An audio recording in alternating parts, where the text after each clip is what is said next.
Inilunsad na ng Department of Social Welfare and Development ang programang Apo Ko.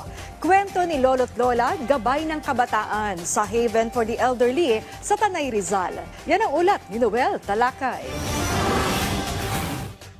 Malakas at napakasusi. Ganadong-ganado si Lolo Jaime sa pagkukwento sa mga bata na mula sa isang daycare center sa Tanay Rizal. Ibinahagi niya ang isang pambatang kwento tungkol sa isang munting sisiw. Maganda ang sumunod sa sinasabi ng magulang. Maganda yung leksyon na binabagay niya sa mga bata.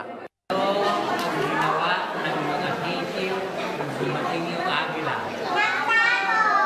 Game na game din sa pagsagot ang mga bata sa mga tanong ni Lolo Jaime. Ayon sa magulang ng isa sa nakilahok na mga bata, hindi matatawaran ang papel ng mga lolo at lola sa paglaki ng isang bata. Mahalaga po yun dahil sa kalaunan, kapag lumaki po sila, talagang magkakaroon po sila ng understanding na kailangan i-respeto yung mga mas nakakatanda sa kanila. Ang nasabing aktibidad sa Haven for the Elderly sa Tanay Rizal ay bahagi ng paglungsad ng Department of Social Welfare Development o DSWD ng kanilang programa na Apo Ko, Kwento ni Lolo't Lola, Gabay ng Kabataan. Binibigyan po ng daan para ang ating kabataan ay magkaroon ng interaksyon at maraming matutunan sa ating pong mga lolo't lola na napakaraming pong mahahalagang kaalaman, karunungan at magagandang asal.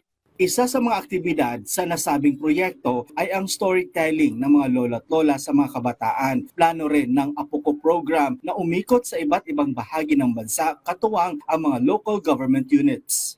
Balak pong palawakin pa po ang pag-iimplementa ng programang ito sa tulong po ng ating mga local government units at sa tulong po ng ating mga centers na may mga bata po at ng ating pong mga field offices ng DSWD sa buong bansa.